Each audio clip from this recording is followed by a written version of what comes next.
Assalamualaikum warahmatullahi wabarakatuh. Forum Quran Sadaqah edisi kedua malam hari ini bertemakan Fakta Otentitas Mushaf Utsmani, menghadirkan alumni program studi Ummul Quran Kuliah Dakwah Islamiyah Libya, Ustadz Haji Ahmad Rofiki LC MPDI, dan pentasih Mushaf Al-Quran di Lajnah Pentasih Kementerian Agama Republik Indonesia, Ustadz Haji Fahru Rozi MA. Dan inilah moderator Forum Quran Sadaqah, Gus Ibad. Bismillahirrahmanirrahim. Assalamualaikum warahmatullahi wabarakatuh. Innal hamdalillah nahmaduhu wa nasta'inuhu wa na'udzu billahi min syururi anfusina wa sayyiati a'malina. May yahdihillahu fala mudhillalah wa man yudlilhu fala hadiyalah. Asyhadu an la ilaha illallah wahdahu la syarikalah wa asyhadu anna sayyidana Muhammadan abduhu wa rasuluh la nabiyya wa la rasula ba'da. Sahabat Fokus yang dimuliakan oleh Allah Subhanahu wa taala, berbahagia sekali saya pada malam hari ini bisa berjumpa dengan sahabat Fokus sekalian.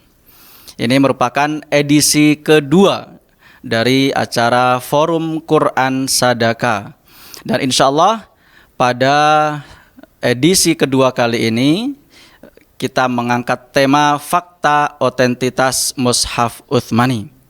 Dan tentunya kita ketahui bahwasanya Allah Subhanahu wa taala telah berjanji untuk menjaga Al-Qur'an atau firman Allah Subhanahu wa taala itu sendiri. Dan di edisi pertama kemarin kita sudah belajar ataupun membahas bagaimana cara Allah kemudian menjaga firman-Nya, menjaga Al-Qur'an, yaitu dengan dijaga lewat suara, ya. Kemudian Al-Quran dihafal oleh orang-orang yang kemudian dikategorikan sebagai keluarga Allah di muka bumi. Dan kita berdoa dan berharap kepada Allah Subhanahu wa taala kita termasuk dari keluarga Allah tersebut. Amin ya rabbal alamin. Sahabat Fokus yang dimuliakan oleh Allah Subhanahu wa taala, tentunya kita sangat bersyukur ya dan berbahagia Allah masih terus memberikan kenikmatan kepada kita semuanya, sehingga kita bisa merasakan kesehatan, ya, kemudian juga nikmat waktu luang, sehingga kita bisa berkumpul pada acara Fokus malam hari ini. Tentunya saya tidak sendirian pada malam hari ini, ada dua guru kita yang sudah hadir dalam Zoom ataupun juga YouTube yang sudah kita sediakan. Baik sahabat Fokus yang dimuliakan Allah Subhanahu wa taala, sebelum kita memasuki sesi yang pertama, kita saksikan commercial break yang berikut ini. Ya, kami ucapkan terima kasih kepada Parfum Kolbun Salim. Ya, ini merupakan parfum yang mempunyai beraneka macam harumnya ya, atau aromanya. Ada parfum untuk sholat subuh, ada juga untuk sholat zuhur, sholat asar, sholat maghrib, dan sholat isya. Sehingga insya Allah dengan parfum ini bisa menambah kekhusyuan kita dalam melaksanakan ibadah sholat. Silakan bisa memesan pada nomor yang sudah berada di layar kaca. Dan tentunya kami ucapkan terima kasih kepada The Cuci Bersih Setiap Waktu. Bagi sahabat Fokus sekalian yang ingin mencuci karpetnya, bisa menghubungi nomor yang tertera di layar kaca. Dan kami juga mengajak kepada sahabat Fokus sekalian untuk bersama-sama membantu pendirian Sekolah Tahfidz Al-Quran Kartini. Kenapa Kartini? Ini merupakan sekolah yang ingin kita dirikan di pengungsian Turki Selatan berbatasan dengan Suriah untuk anak-anak pengungsi Palestina dan Suriah. Mereka sangat kekurangan pendidikan, sehingga kita berikhtiar untuk memberikan sarana pendidikan kepada mereka. Bisa disalurkan donasinya ke nomor rekening yang tertera di layar kaca, ataupun juga bisa di-scan QRIS ya, yang berada di depan layar kaca Bapak Ibu sekalian. Baik, insya Allah kita akan memasuki materi yang pertama.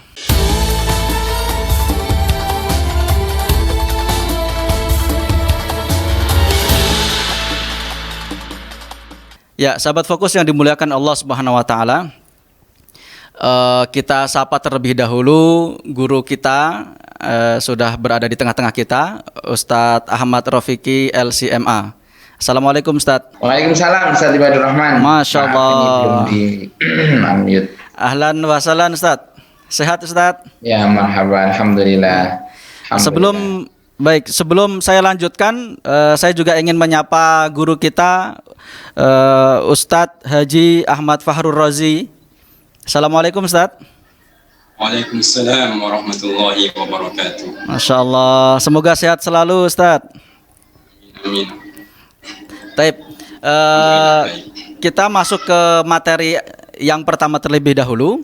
Ya, kita sudah ada guru kita, Ustadz Ahmad Rafiqi LCMA. Beliau insya Allah akan menyampaikan tentang bukti otentitas Mushaf Al-Quran melalui penyusunan Mushaf Utsmani. Nah, kita akan belajar bagaimana sejarah Al-Quran itu ditulis. Ya, kalau di edisi pertama kita sudah mengetahui dari guru-guru kita bahwasanya Al-Quran itu pasti akan Allah jaga. Ya, lewat hafalan-hafalan para sahabat Nabi Muhammad SAW dan generasi penerusnya. Dan ternyata selain Allah menjaga dalam bentuk hafalan hamba-hambanya yang terpilih, Allah juga menjaga Al-Quran itu sendiri dengan cara dibukukan, tentunya lewat para sahabat Rasulullah SAW. Nah, kita akan mencoba menggali bagaimana sih sejarah penulisan Al-Quran atau Mushaf itu sendiri. Nah, ini Ustadz Ahmad Rafiqi, saya akan bacakan sedikit profil dari beliau. Beliau merupakan alumnus program studi ilmu Al-Quran Kuliah Dakwah Islamiyah Libya, ya, di Tripoli, jurusan studi Al-Quran dan ulumuhu. Beliau juga sudah menyelesaikan program magister di Universitas Ibnu Khaldun Bogor, Indonesia, program pendidikan Islam.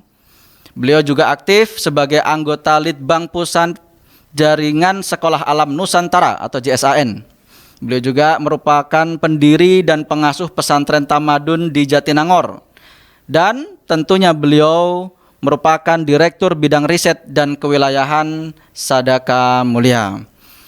Baik Ustadz Ahmad Rafiqi, tadi sudah sedikit saya lontarkan pertanyaan bagaimana sih Ustadz sebetulnya sejarah Al-Quran ini kemudian ditulis ya, dalam bentuk mushaf. Ya, baik.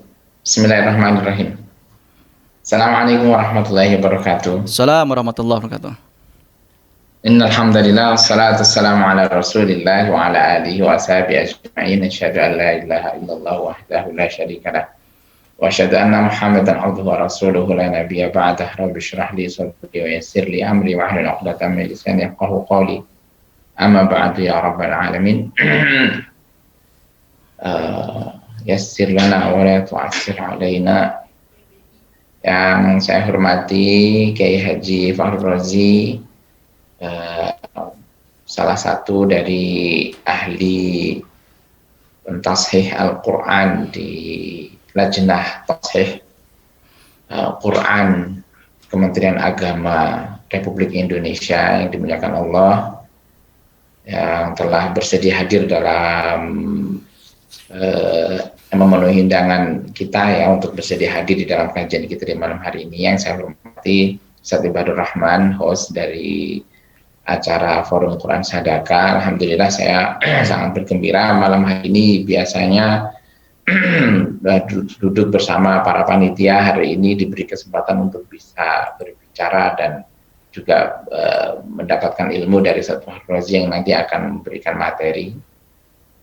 Juga pada kesempatan malam hari ini bisa berjumpa dengan seluruh sahabat sadaka sekalian, keluarga anggota dari komunitas keluarga Quran yang juga hadir pada malam hari ini, juga sahabat-sahabat sadaka yang lainnya. Saudaraku yang dirahmati oleh Allah, sesuai apa yang disampaikan oleh Ustadz Ibadur Rahman yang dalam pertanyaan atau pengantar beliau tadi, betul bahwa Al-Quran ini sebuah satu wahyu ya. Jadi Al-Quran, Allah Subhanahu Wa Taala menurunkan wahyu kepada para nabi-nabi, tetapi Allah memilih atau menjamin satu-satunya wahyu yang akan terpelihara, yang terjaga itu adalah wahyu yang terakhir, yaitu wahyu yang turun kepada Nabi Muhammad SAW,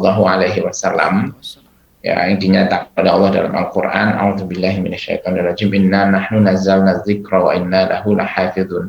Sesungguhnya kamilah yang menurunkan al-dzikr. Al-dzikr di sini adalah nama lain dari beberapa nama Al-Quran. Wa inna lahu lahafizun, dan sesungguhnya kamilah yang akan memeliharanya. Nah, di sini pemeliharaan Allah tidak tentu saja sesuatu pemeliharaan yang nyata, yang real, ya, yang dapat kita buktikan secara empiris, ya, bukan hanya sebuah penjagaan dalam doktrin dan keimanan kita saja. Meskipun Allah Subhanahu Wa Taala menurunkan wahyu, dan wahyu itu sesuatu yang gaib sifatnya, gaib, ya. Gaib itu dia tidak terjangkau oleh manusia secara hakikat, ya.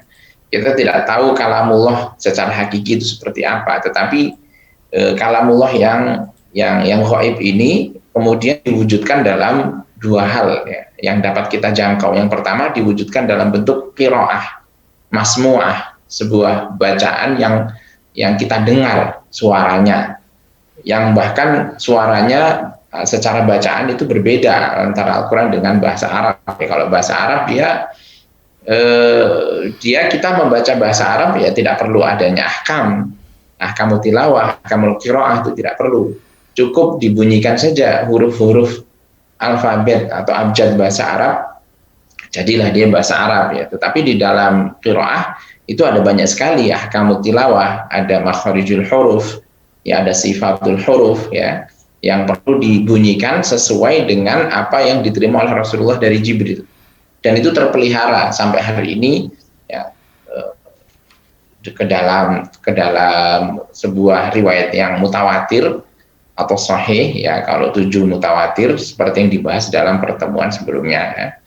Nah, penjagaan Allah yang kedua adalah yang kita bahas pada malam hari ini, adalah penjagaan dalam bentuk di mana Al-Quran itu tidak hanya ditransmisikan, diwariskan oleh Rasulullah menjadi pusaka bagi umat ini dalam bentuk qiraah saja, tetapi juga diwariskan dalam bentuk yang kedua, yaitu dalam bentuk catatan atau dokumen yang kemudian dikenal dengan istilah rosem, ya. Jadi rosem atau mushaf, ya. Rosem itu bedanya rosem dengan mushaf. Kalau rosem itu adalah goresannya atau tulisannya. Kalau mushaf adalah susunan rosem yang kemudian membentuk sebuah kitab, membentuk sebuah buku yang berada di antara dua halaman, ya, halaman depan dan halaman belakang, ya. Para ulama menerjemahkan kata mushaf itu dengan baina dafataini, yaitu lembar-lembar yang berada di antara dua halaman, di antara dua sampul, ya, sampul depan dan sampul belakang. Nah, Allah Subhanahu Wa Taala menjaga Al-Quran dalam bentuk catatan atau tulisan yang kemudian disusun menjadi sebuah mushaf. Nah, pada malam hari ini kita akan mencoba untuk menggali bagaimanakah mushaf itu sedemikian rupa disusun oleh para sahabat, ya, atas petunjuk dari Rasulullah SAW ketika beliau masih hidup, ya. Kemudian dilanjutkan oleh Khalifah Abu Bakar Siddiq radhiyallahu anhu dan disempurnakan menjadi sebuah mushaf yang final, yang otentik, ya, yang kebenarannya itu sudah absolut, mutlak, tidak mengalami kekurangan, perubahan atau pemalsuan, ya, atau distorsi, ya, di zaman khalifah yang ketiga, yaitu Khalifah Utsman bin Affan radhiyallahu anhu. Nah, saudaraku yang dirahmati Allah, para sahabat sedekah yang mulia, jadi seluruh ayat Al-Quran yang turun pada masa Rasulullah SAW, dimulai dari periode Makkah, itu tidak hanya dihafal. Rasulullah tidak hanya menyuruh para sahabat untuk menghafal, tapi juga Rasulullah menyuruh ayat-ayat yang turun, setiap ayat yang turun itu untuk ditulisnya. Dan ada banyak riwayat yang menceritakan tentang penulisan Al-Quran di era Makkah, ya. Salah satu yang paling terkenal contohnya adalah kisah tentang masuk Islamnya Umar bin Khattab, ya. Umar bin Khattab ini masuk Islam ketika beliau masih berada di kota Makkah. Khattab itu kita membaca bagaimana Umar bin Khattab ya ketika dia datang ke rumah Fatimah untuk melabrak beliau, adiknya ya Fatimah. Kemudian sempat dia memukul Fatimah, ternyata waktu itu dia mendapati Fatimah sedang memegang sebuah catatan. Dan ketika catatan itu dilihat, ternyata itu adalah catatan Al-Quran. Nah, ini adalah salah satu contoh riwayat yang menceritakan bahwa di zaman Rasulullah dan secara khusus sejak fase Mekah itu sudah ada catatan Al-Quran. Ya. Kemudian pada periode Madinah, catatan Al-Quran ini menjadi sesuatu yang lebih resmi. Ya. Ketika Rasulullah SAW mendirikan atau membentuk sebuah panitia penulis Al-Quran yang disebut dengan Lajnah Kutabul Wahyi atau panitia penulis wahyu. Menurut Dr. Muhammad Mustafa Al-Dhami, penulis wahyu ini jumlahnya ada 60 sahabat ya, dan ketuanya adalah Zaid bin Thabit radhiyallahu anhu. Zaid bin Thabit Al-Ansari radhiyallahu anhu. Beliau adalah seorang sahabat Ansor ya, yang membawahi sebuah panitia yang sangat besar, terdiri dari tadi ya 60 sahabat ya, di dalamnya ada Abu Bakar, ada Umar bin Khattab, ada Utsman bin Affan, ada Ali bin Abi Thalib, Amr bin As, Mu'adz bin Jabal, Ubay bin Ka'ab, termasuk juga Khalid bin Walid dan Muawiyah bin Abi Sufyan. Kemudian Rasulullah SAW mengingat pentingnya Al-Quran sebagai sebuah materi tulisan, itu sampai ada riwayat atau beberapa riwayat yang menceritakan bahwa Rasulullah pernah melarang para sahabat untuk mencatat apapun selain Quran. Dan ini kemudian menjadi sebuah diskusi, bagaimanakah tentang sumber Islam kedua ditulis, yaitu hadis ya, sampai muncul sebuah diskusi tentang bagaimana kalau gitu kisah penulisan hadis jika Rasulullah betul telah melarang penulisan apapun selain Quran. Jadi awal diskusi ini dimulai dari adanya larangan Rasulullah SAW untuk mencatat apapun selain Al-Quran ya, sebagai sebuah bukti pentingnya ihtimam atau kepedulian ya, perhatian Rasulullah dan para sahabat terhadap catatan wahyu. Jadi catatan wahyu ini amat sangat penting, sampai-sampai masyarakat Islam di kota Madinah dilarang menulis apapun selain Al-Quran.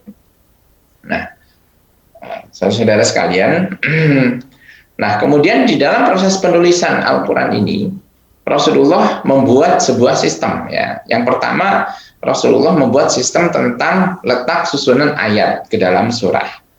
Nah, kita tahu bahwa Al-Quran antara turunnya secara kronologis dan catatannya ke dalam mushaf itu tidak sama. Kita kalau membuka mushaf Al-Quran, kita akan menemukan awal surat dan ayat ya dari mushaf itu Al-Fatihah.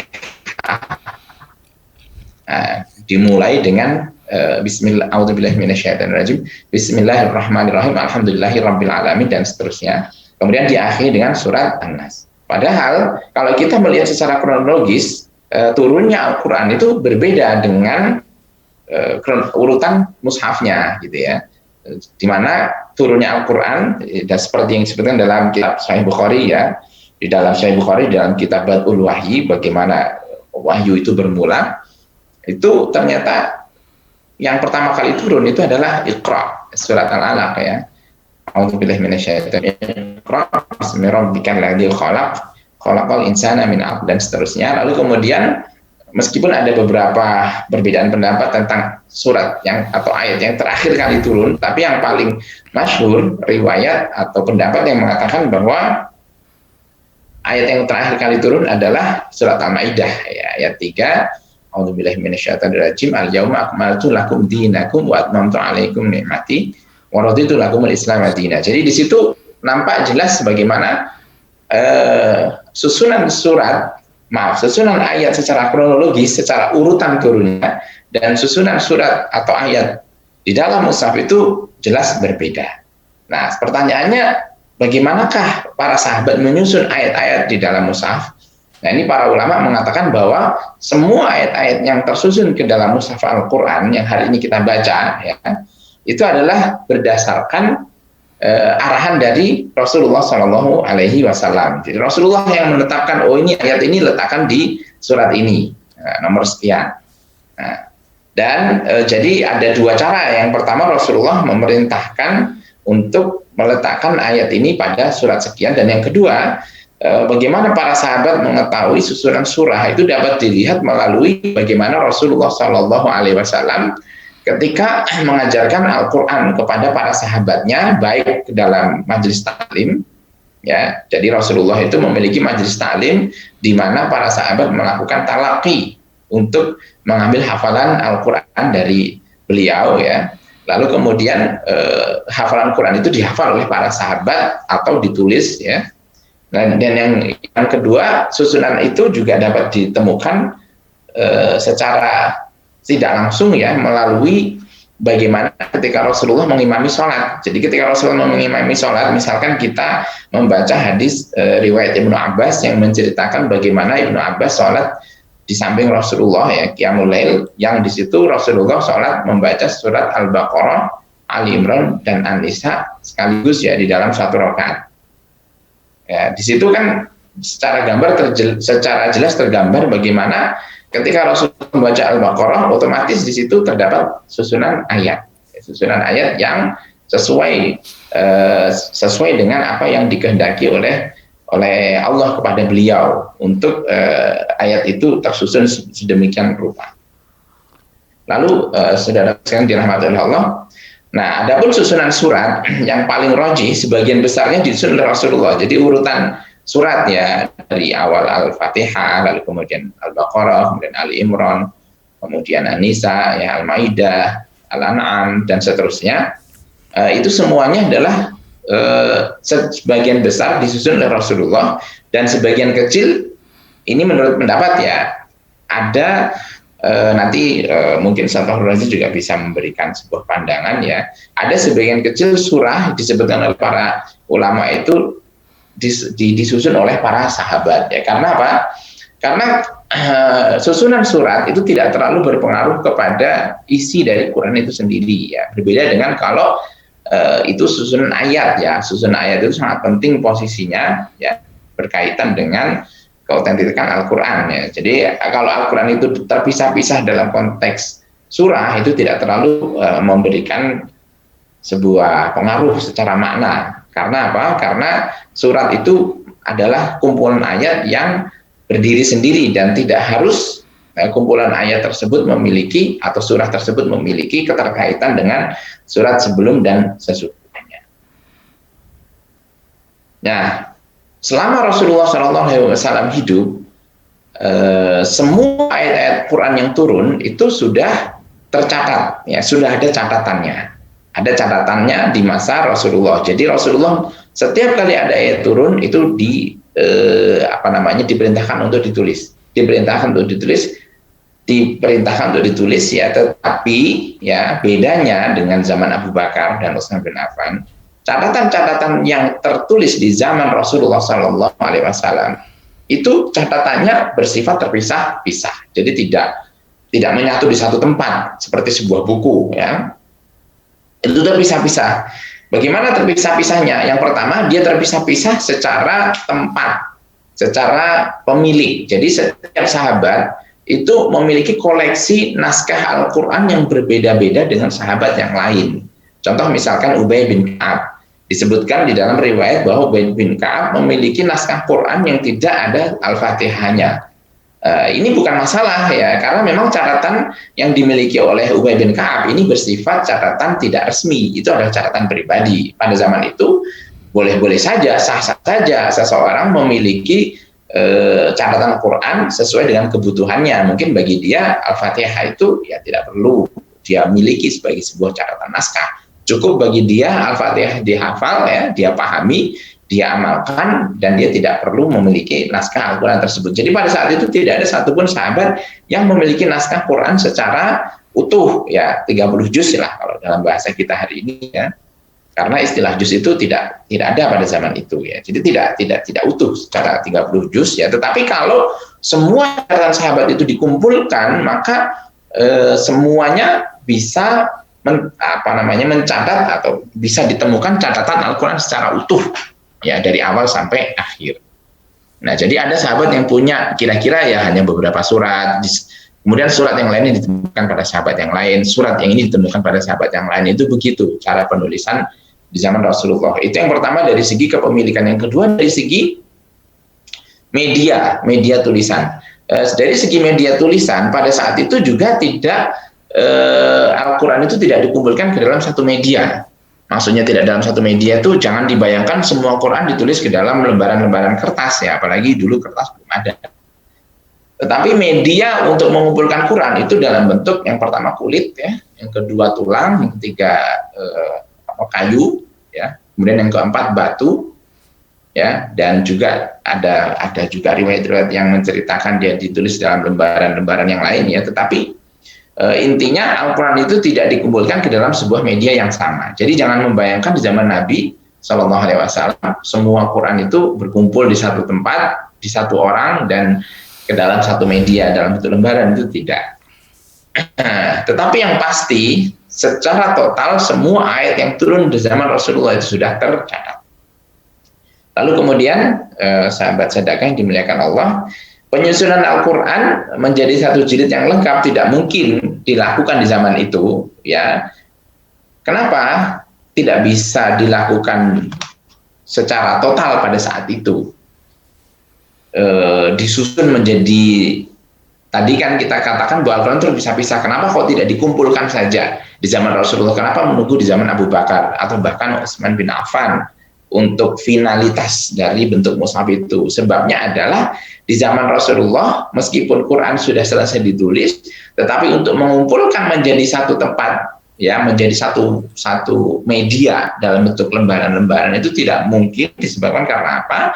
Sebab utamanya karena Quran itu turunnya tidak bisa diduga ya. Jadi tidak bisa diduga, Quran itu turun sepanjang 23 tahun, tidak bisa diduga kapan ayat berikutnya turun ya. Lalu kemudian bagaimana menyusunnya. Jadi ketika Rasulullah membaca, dalam riwayat yang Rasulullah SAW membaca surat Al-Baqarah bersama Ibnu Abbas dalam sholat malam ya, lalu kemudian dilanjutkan dengan Ali Imran dan dengan Nisa, itu jangan membayangkan bahwa itu surat dibaca secara lengkap. Bisa jadi surat Al-Baqarah yang dibaca itu tidak full sama seperti ayat yang surat Al-Baqarah yang hari ini ya. Bisa jadi ada bagian-bagian dari isi surat Al-Baqarah itu yang belum turun ya, masih ada di langit gitu, masih ada di Baitul Izzah, di langit bumi ya. Demikian pula surat Ali Imran, demikian pula surat An-Nisa ya. Dan kita juga mengetahui bahwa sebuah ayat itu bisa jadi turun setelah ada sebuah peristiwa yang menjadi sababun nuzul atau sebab turunnya ayat. Kalau sababun nuzulnya belum ada, itu ayat tidak diturunkan dulu ya, seperti hadisatul ifki atau tentang kisah tentang fitnah kepada Aisyah radhiyallahu anha gitu. Nah, jadi karena Quran tidak turun sekaligus ya, dalam proses yang sangat panjang 23 tahun ya, dan tidak bisa diduga turunnya, maka tidak memungkinkan Al-Quran itu dapat disusun ke dalam satu mushaf di zaman Rasulullah SAW. Nah, sekarang setelah Rasulullah SAW meninggal, Al-Quran sudah tercatat 30 juz, tetapi itu tadi terpisah-pisah, baik secara kepemilikan di mana Quran itu berkumpul atau secara media. Nah, pada masa Abu Bakar Siddiq radhiyallahu anhu itu terjadi sebuah peristiwa yang sangat besar, yaitu Harbul Murtadin atau Harbul Riddah. Munculnya kelompok-kelompok nabi palsu ya, yang kemudian dikenal dengan Ahlul Riddah, dengan pemberontakan orang-orang yang murtad. Maka terjadilah penumpasan terhadap gelombang kelompok murtad ini, dan yang terbesar itu terjadi di wilayah Yamamah ya, atau di Jazirah Arab sebelah timur ya, di mana di situ banyak sekali para penghafal Quran yang kemudian syahid di dalam peperangan Yamamah ketika menumpas Musailimah al-Kadzdzab. Nah, di dalam peristiwa syahidnya atau meninggalnya sekian banyak para pembaca atau penghafal Quran ini, problem yang ditemukan pada saat itu adalah putusnya atau hilangnya sanad Quran secara qiraah ya. Nah, ini adalah sesuatu yang sangat mengkhawatirkan. Jika sanad qiraah ini terputus dalam jumlah yang sangat besar dengan wafatnya para qurra, maka akan timbul sebuah problem, yaitu problem ancaman terhadap otentitas Quran atau kemutawatiran Quran. Maka pada saat itu Umar bin Khattab meminta kepada Abu Bakar Siddiq radhiyallahu anhu untuk melakukan penulisan atau penyusunan Al-Quran dalam satu mushaf. Pada waktu itu Abu Bakar tidak terpikir untuk membuat mushaf ya, menyusun ayat-ayat yang ditulis di zaman Rasulullah menjadi sebuah mushaf. Tetapi Umar bin Khattab berhasil meyakinkan Abu Bakar, dan akhirnya disusunlah sebuah panitia oleh Abu Bakar, diketuai oleh Zaid bin Thabit radhiyallahu anhu ya, di mana Zaid ini sudah pernah menjadi ketua penulisan wahyu di zaman Rasulullah ya, dan dengan panitia yang sama maka dikeluarkanlah perintah oleh khalifah untuk semua sahabat yang pernah memiliki catatan di masa Rasulullah SAW agar mereka membawa catatannya, kemudian catatan itu divalidasi oleh panitia ya. Jadi setiap orang yang datang itu dia menyerahkan catatan tersebut ya. Nah, ini ada sebuah riwayat yang sangat menarik ditulis oleh Imam Ibnu Abi Daud. Imam Ibnu Abi Daud ini adalah putra dari Imam Abu Daud As-Sijistani ya, penulis atau penyusun kitab Musnad Abi Daud ya. Di situ disebutkan satu riwayat di mana Abu Bakar berkata ya, uq'udu ala babil masjid faman ja'akuma bisyahidaini ala syai'in min kitabillah faktubahu. Ini perkataan Abu Bakar Siddiq ya. Abu Bakar Siddiq berkata kepada Zaid bin Thabit dan Umar bin Khattab, uq'udu ala babil masjid, tunggulah kalian di pintu masjid, yaitu Masjid Nabi. Masjid Nabi itu menjadi tempat untuk melakukan kegiatan penulisan ulang Al-Quran ya. Kata Umar bin Khattab, kata Abu Bakar, uq'udu ala babil masjid, duduklah kalian di pintu masjid. Faman ja'akuma bisyahidaini ala syai'in min kitabillah faktubahu. Maka barang siapa yang datang kepadamu, kalau ada sahabat yang datang kepadamu dengan dua saksi ya, ala syai'in min kitabillah, terhadap catatan catatan dari Al-Qur'an, ya, kitabillah faktubahu, maka salinlah dia. Jadi ternyata di zaman Rasulullah SAW ini, menurut penjelasan dari Ibnu Hajar ya, bahwa semua catatan Quran yang ditulis di zaman Rasulullah itu baru bisa dianggap sah kalau catatan Quran itu ditulis di hadapan Nabi ya, dengan disaksikan oleh dua orang sebagai saksinya. Nah, kita tahu Rasulullah tidak bisa membaca atau menulis ya, tetapi Rasulullah memerintahkan kepada setiap orang yang menulis ayat-ayat Quran yang diturunkan pada saat itu agar catatannya itu ditunjukkan di depan Nabi, kemudian catatan tadi itu disaksikan oleh dua orang. Nah, dua orang ini memberikan saksi bahwa apa yang ditulis itu sesuai dengan apa yang diturunkan oleh Rasulullah SAW. Sehingga ini memberikan sebuah kekuatan secara otentitas ya, bahwa naskah Quran yang dikumpulkan oleh Abu Bakar Siddiq di dalam proses kodifikasi Quran tersebut adalah semua naskah yang dulu sudah disaksikan oleh Rasulullah SAW. Jadi dia memiliki otentitas dengan disandarkannya catatan tersebut kepada Rasulullah SAW. Ini tercatat dalam riwayat kitab Al-Masahif ya. Nah, jadi dengan demikian semua catatan Quran yang disalin oleh Abu Bakar Siddiq ya, pada saat proses kodifikasi itu dapat dipertanggungjawabkan secara metodologis ya, bahwa semuanya memiliki nilai yang otentik, ya, nilai keaslian. Nah, kemudian ini juga ada satu peristiwa yang sangat penting, ya.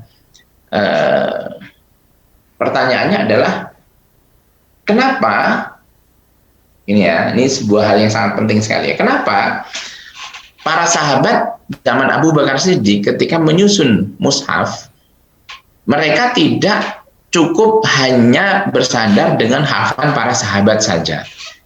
Bukankah para sahabat pada saat itu, ketika Rasulullah SAW menurunkan Quran kepada mereka, mereka kan semuanya, ya, atau menyampaikan Quran kepada mereka semuanya banyak yang menghafal Quran lengkap 30 juz. Ya. Mereka bukan hanya menghafal, mereka memiliki kebiasaan membaca Quran. Menurut riwayat Aisyah dan para sahabat yang lain, bahwa para sahabat itu rata-rata di dalam sehari tidak kurang dari membaca 4 juz Quran, dan rata-rata mereka menamatkan Quran itu dari Jumat ke Jumat. Jadi ada keberkahan Jumat yang mereka cari. Mereka memulai membaca ayat Al-Quran dari awal itu hari Jumat dan selesainya pada hari Jumat lagi. Itu pada hari-hari di luar Ramadan, ya, hari-hari Ramadan. Di bulan Ramadan mereka di dalam membaca Quran itu sangat bersemangat. Bahkan 3 atau 2 hari, bahkan 1 hari itu ada yang bisa khatam gitu ketika membaca Quran. Dan itu bukan membaca Quran dari mushaf maksudnya. Karena di zaman itu tidak banyak orang yang punya mushaf, ya. Sulit sekali orang untuk memiliki catatan mushaf 30 juz itu. Mereka harus menyalin secara tangan, ya, tulisan tangan. Jadi yang dimaksud membaca Quran zaman itu adalah membaca dari hafalan gitu. Nah, pertanyaannya kenapa ketika Abu Bakar Siddiq menulis ulang Al-Quran tidak cukup dengan, ya, hanya mendengar hafalan dari seluruh sahabat dan kemudian ayo kita tulis bersama-sama ini ayat, ya, misalkan bagi-bagi, ini sahabat menulis ini, yang ini menulis ini, kemudian lengkap 30 juz, kemudian disepakati kebenaran bunyi ayatnya yang ada di situ, tulisannya, ya, dan selesai masalah. Ya, kenapa harus capek-capek? Catatan mushaf Al-Quran ini harus disalin dari catatan Quran yang lain. Nah, ini sangat menarik sekali. Ya, bahkan ada satu riwayat, ya, yang menceritakan ketika para sahabat waktu itu kehilangan satu ayat Al-Quran dalam surat At-Taubah, akhir surat At-Taubah, ya, laqad ja'akum, bunyi ayatnya, laqad ja'akum rasulun min 'indi anfusikum azizun 'alaihi ma 'anittum harisun 'alaikum bil mu'minina raufur rahim. Ini ayat semua sahabat hafal, ya. Semua sahabat hafal. Tetapi problemnya adalah ini ayat tidak ada naskahnya. Naskah aslinya itu tidak ditemukan. Coba bayangkan. Itu kan sebenarnya para sahabat, ya udah tinggal tulis aja, apa susahnya. Tapi Abu Bakar tidak mau begitu. Abu Bakar ingin agar ini naskah diambil dari naskah yang lain. Maka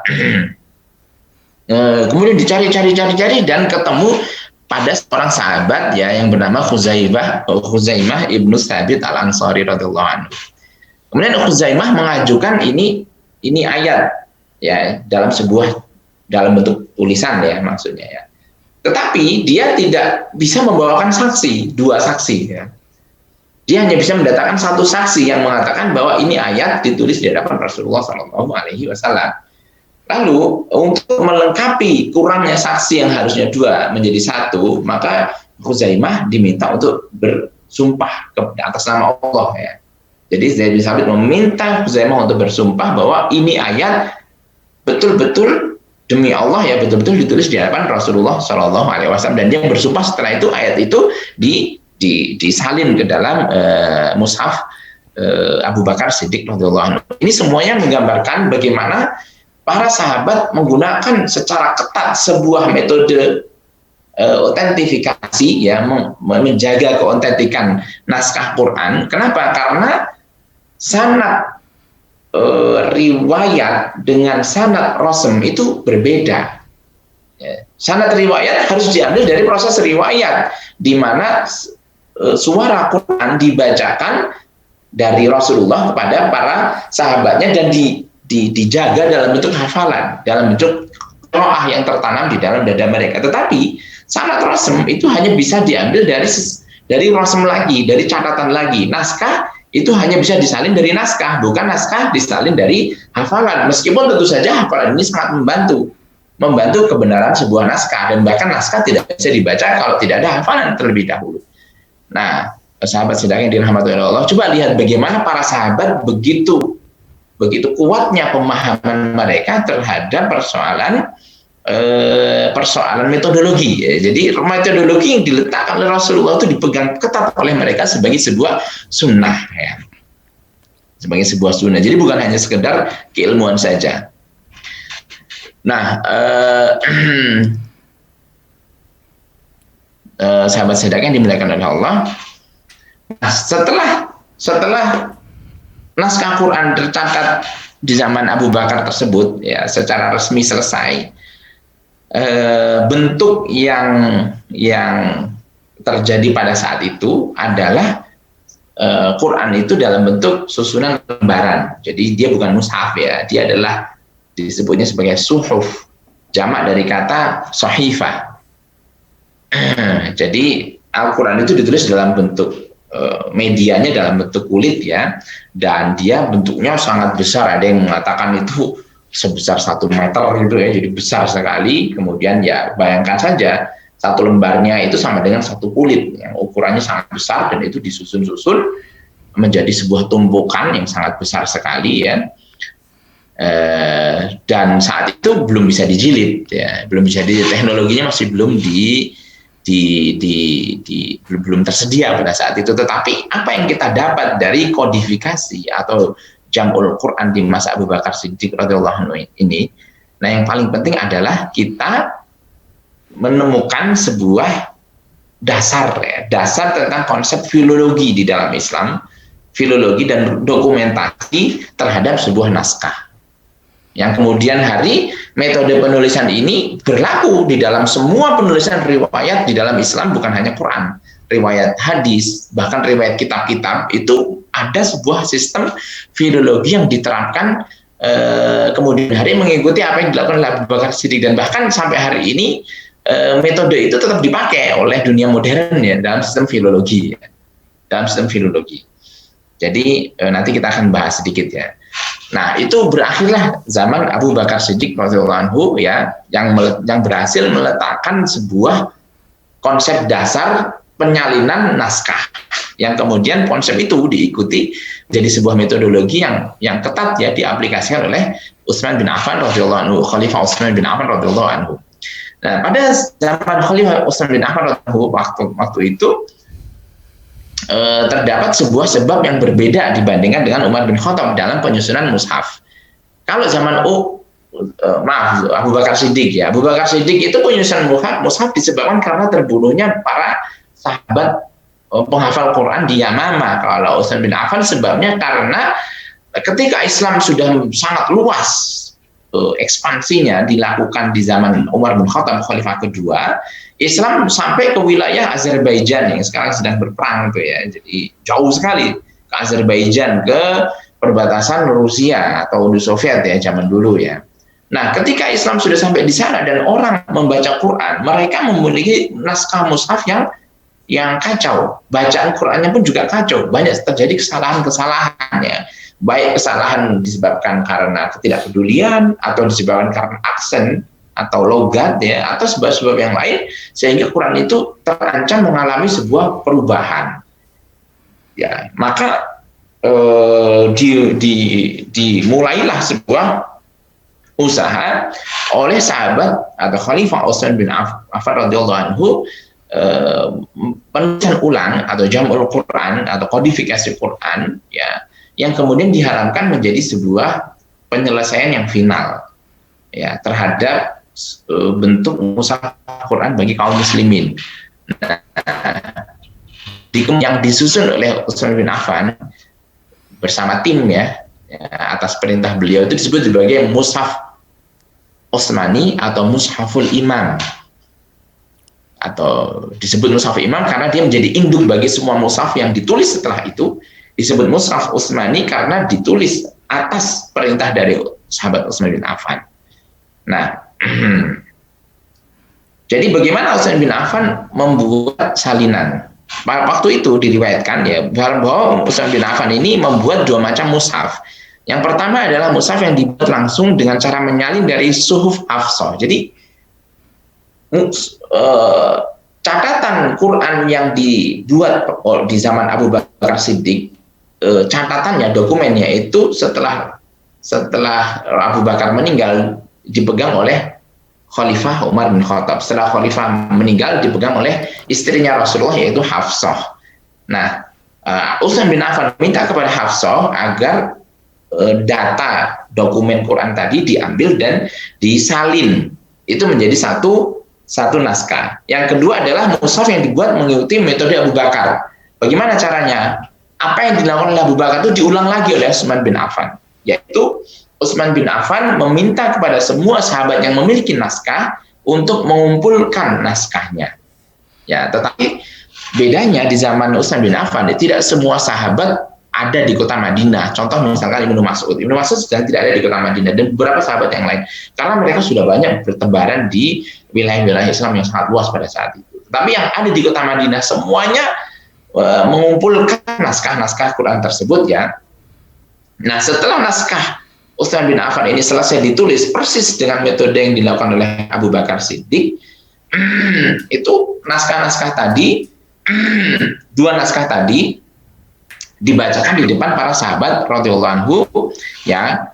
Kemudian jumlah keseluruhan naskah menurut riwayat itu ada 4 dan ada 8. Tetapi naskah yang 4, ada juga yang mengatakan 8, itu dibuat dengan metode yang berbeda ya. Ada yang disalin saja dari naskah yang sudah ditulis oleh Abu Bakar Siddiq ya, oleh panitia Abu Bakar Siddiq, dan ada naskah yang ditulis ulang dimulai dari nol ya, tetapi dengan menggunakan metode seperti yang dipakai oleh Abu Bakar Siddiq radhiyallahu anhu. Baik, Ustaz. Mohon maaf, Ustaz. Waktunya 1 menit lagi ya. Nanti insya Allah kita akan ini coba sudah dalami dalam bentuk tanya jawab. Nah, naskah-naskah tersebut ditulis berbeda tanpa ada tanda diakritikal ya, yaitu tidak ada harokat, bahkan tidak ada titik ya. Dan semua naskah tersebut dibuat karena justru ketiadaan tanda baca seperti harokat, tidak ada titik, itu kemudian sangat membantu untuk bisa menampung jumlah ragam qiraat yang pada waktu itu sudah dipraktekkan atau dibaca oleh para sahabat. Jadi biasanya yang paling banyak itu ketiadaan huruf alif, perbedaan dalam penulisan huruf alif dan waw, sehingga antara mat tabi'i dengan yang tidak mat tabi'i, atau fathah yang nyambung dengan alif atau dengan ya atau waw, itu bisa ditampung ya, disebabkan karena pada saat itu tidak dituliskannya harokatnya. Nah, setelah naskah tersebut dibuat, maka Utsman bin Affan memerintahkan untuk membakar seluruh naskah Al-Quran yang lain, agar umat Islam tidak memiliki catatan Al-Quran yang berbeda dan hanya kembali kepada mushaf Utsmani saja. Jadi semua naskah yang ditulis di zaman Rasulullah pada saat itu, yang disimpan oleh para sahabat, itu diminta dikumpulkan kembali, dan dengan kesepakatan semua sahabat, maka itu dibakar ya, mushaf. Selain yang dipegang oleh selain yang dibakukan oleh 9 itu semua dibakar. Tetapi kesepakatan yang dimiliki oleh para sahabat pada saat itu, yang pertama adalah kesepakatan untuk menggunakan atau menerima ya mushaf Utsmani secara ijma, dan yang kedua adalah kesepakatan untuk memusnahkan catatan-catatan Quran yang lainnya. Demikian kurang lebih tentang penyusunan atau kodifikasi Al-Quran di zaman Rasulullah hingga era Utsman bin Affan. Semoga dapat menjadi sebuah pemahaman yang jelas bagi kita semuanya. Assalamualaikum warahmatullahi wabarakatuh. Waalaikumsalam warahmatullahi wabarakatuh. Masya Allah ya, sangat luar biasa sekali apa yang sudah disampaikan oleh Ustadz Ahmad Rafiqi LC MPDI. Ya, kisahnya sangat runut banget ya, mulai dari zaman Rasulullah, bagaimana kemudian Rasulullah mentalaki para sahabatnya, plus ya diminta para sahabat untuk dituliskan dengan media-media yang ada pada saat itu, sampai kemudian di eranya Khalifah Abu Bakar, kemudian Khalifah Umar dan Khalifah Utsman bin Affan. Jadi sudah sangat jelas sekali bagaimana otentitas dari Al-Quran itu dalam pembukuannya. Insya Allah Ustaz, nanti akan kita coba dalami lewat pertanyaan-pertanyaan yang sudah masuk di sesi tanya jawab di akhir setelah nanti materi yang kedua. Baik sahabat, fokus yang dimuliakan oleh Allah Subhanahu wa taala, insya Allah kita akan menuju ke materi yang kedua. Akan tetapi kita saksikan terlebih dahulu pariwara berikut ini.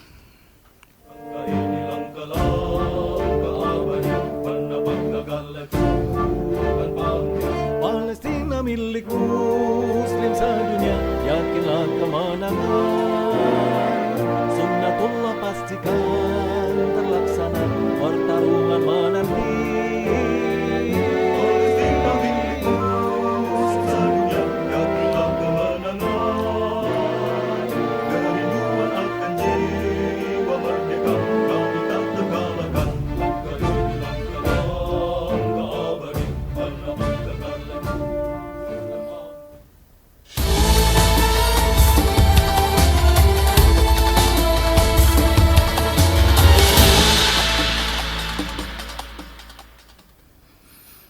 Masya Allah, sangat luar biasa sekali. Tadi sudah kita saksikan teaser dari Isis Orkestra. Sekiranya itu yang kemudian bisa kita laksanakan pada malam hari ini. Sekali lagi jazakumullah khairan katsiran.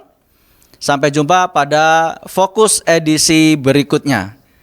Kita tutup dengan hamdalah dan doa kafaratul majlis. Alhamdulillahirabbil alamin. Subhanakallahumma bihamdika asyhadu an la ilaha illa anta astaghfiruka wa atubu ilaik. Wassalamualaikum warahmatullahi wabarakatuh.